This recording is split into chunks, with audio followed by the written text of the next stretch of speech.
The 4-4-2 soccer formation has long been a staple of football tactics. In this video, we'll explore the history of the 4-4-2 formation, especially the tactical nuances, variations, and phases of play, and analyze which teams and players are best suited for it. By the end, you'll have a comprehensive understanding of the 4-4-2, one of football's most enduring systems. As always, there are timestamps to jump to the parts that you care about most. At its core, the 4-4-2 is a simple and straightforward formation. It consists of 4 defenders, 2 center-backs and 2 fullbacks, for midfielders, 2 central midfielders and 2 wide midfielders, or wingers, and 2 forwards. Typically, one will be a more traditional target man, and the other might be a quicker, more agile striker or a shadow striker. The positioning of each player in the 4-4-2 is designed to balance defensive solidity with attacking width. The central midfielders provide cover for the defense while supporting the attack, and the wide midfielders provide pace and width on the flanks. The 2 forwards typically work together, combining their movements to stretch the opponent's defense and create scoring opportunities. Before we get into the tactical details, a brief history of the 4-4-2. The 4-4-2 formation dates back to the early 20th century, but it became widely popular in the 1960s and 1970s. Prior to the 4-4-2, most teams used formations like the 2-3-5 or 3-2-5, which were much more attack-focused and left gaps in defense. For deep history on this, check out the book Inverting the Pyramid, link in the description. The 4-4-2 emerged as a response to these gaps, offering a balanced approach with 4 defenders, 4 midfielders, and 2 forwards. The formation gained prominence with its successful implementation by clubs and national teams throughout the 1980s and 1990s. It was particularly effective in England, with teams like Liverpool and Manchester United using it as their base formation. Internationally, Argentina used a version of the 4-4-2 during their 1986 World Cup winning campaign, and Italy often employed it during their tactical defensive setups. However, like all systems, the 4-4-2 has seen periods of decline and revival. In the 2000s, the rise of more fluid, possession-based systems like the 4-3-3 and the 4-2-3-1 led to a decrease in the 4-4-2's popularity. Yet, it has remained a reliable formation for teams that prioritize organization, counter-attacking play, and balance between defense and attack.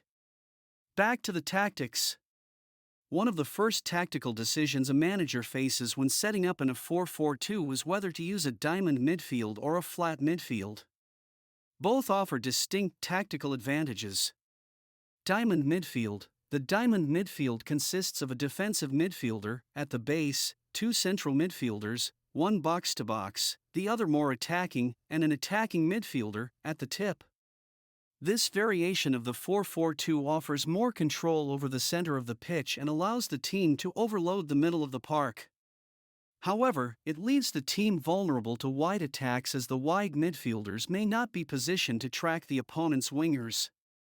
Teams like Chelsea under Mourinho used this variation to control possession and create overloads in the middle. The attacking midfielder, Fabregas, was allowed to roam and support the strikers, while Matic sat very deep. Flat midfield. In this configuration, the 4 midfielders play in a straight line across the pitch. The central midfielders typically provide defensive cover and facilitate the transition from defense to attack, while the wide midfielders, or wingers, offer width and pace on the flanks.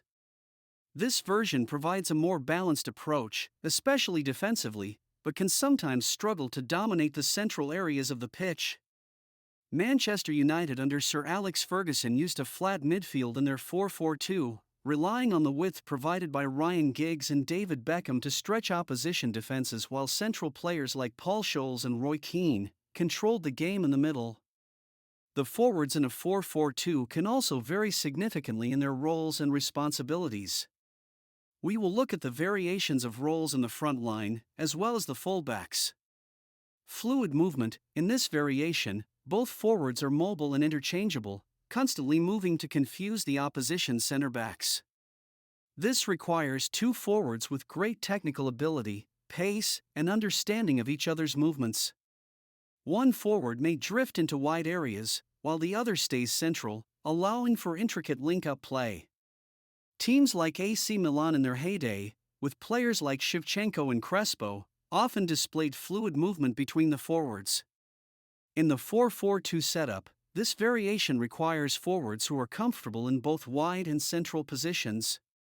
Target man and shadow striker. One forward acts as a traditional target man, holding up the ball, challenging for aerial duels, and bringing others into play. The other forward, the shadow striker, plays off the target man, making runs behind the defense, and is often the team's main goal-scoring threat. This combination is effective in direct, counter-attacking play. Real Madrid in the early 2020s often used a 4-4-2 with Benzema as the target man and Vinicius Jr. as the shadow striker or a winger.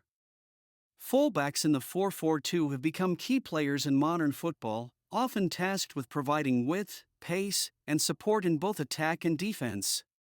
Traditional fullbacks. The traditional fullback stays wide, offering support on the wings, overlapping with the wide midfielders, and providing crosses into the box. They focus more on defensive duties but are expected to contribute to the attack when possible. For example, Kieran Tierney was the epitome of a traditional fullback until few years ago, always providing width, pace, and dangerous crosses down the left flank. Inverted fullbacks, in contrast, inverted fullbacks, or inside-out fullbacks, tuck inside and operate more centrally when in possession. This allows them to create overloads in midfield and offer support to the central midfielders. This variation is often used in more possession-based systems where the fullbacks contribute to building out from the back. Recently, Mikel Arteta have borrowed the playbook, and even some players, from his mentor Pep Guardiola. He has asked players like Zinchenko and Miles Lewis-Skelly to operate in an inverted role, providing extra central support in the build-up. The 4-4-2 is known for its versatility across different phases of play. Let's break down how the formation operates in 4 key phases. In a low block, the team sets up with a compact, deep defensive line, aiming to absorb pressure and prevent the opposition from penetrating the defensive third. The 4-4-2 is well suited for a low block, with the 4 defenders and 4 midfielders working together to close down space and limit opportunities.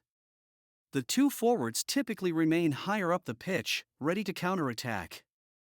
Even more importantly, they force the opponents to stay with 3 or 4 players at the back, making it much easier for our defense to handle the situation. One of the most effective aspects of the 4-4-2 is its ability to counterattack quickly. With 2 forwards and wide midfielders, the team can quickly transition from defense to attack. Alternatively, if we play in a diamond shape, then the attacking midfielder can be acting as a shadow striker and counterattacking. The 2 options for the attackers are to exploit the space behind the defenders or the wings. The fullbacks also provide additional width, allowing the team to exploit spaces on the flanks. This is particularly effective against teams that push high up the pitch. When pressing high, the forwards and midfielders push up the pitch, looking to force mistakes from the opposition and regain possession higher up the field. In a 4-4-2, the 2 forwards press the center-backs, while the wide midfielders can press the fullbacks. The central midfielders act as a support block, cutting off passing lanes and forcing the ball into wide areas. Building from the back requires patience and precision. In a 4-4-2, the team often starts by passing out from the goalkeeper to the defenders. The center-backs spread the ball wide to the fullbacks, who can either progress it up the flank or pass into the central midfielders. The forwards remain options for the ball to be played forward, while the midfielders look to receive the ball and transition into attack. When in the opponent's final third, the 4-4-2 can shift into a more attacking mode. The 2 central midfielders control possession, while the wide midfielders stretch the defense. The forwards can either hold the ball up or make runs into the box.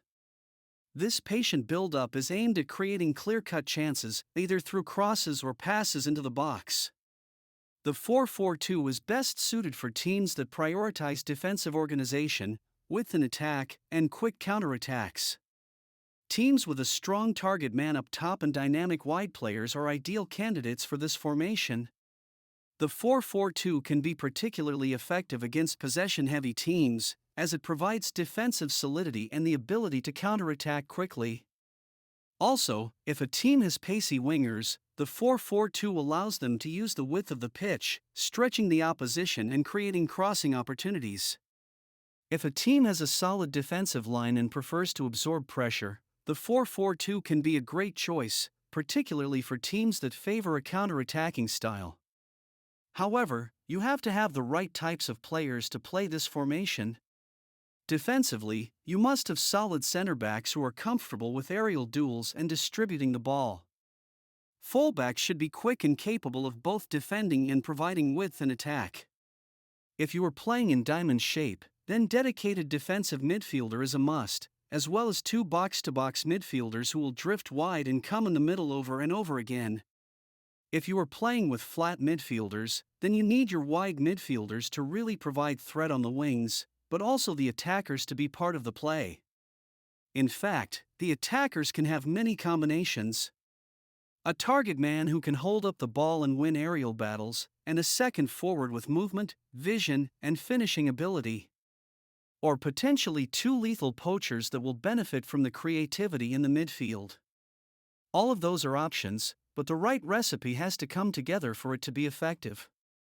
Overall, the 4-4-2 is a classic and versatile formation that offers a balanced approach to both defense and attack.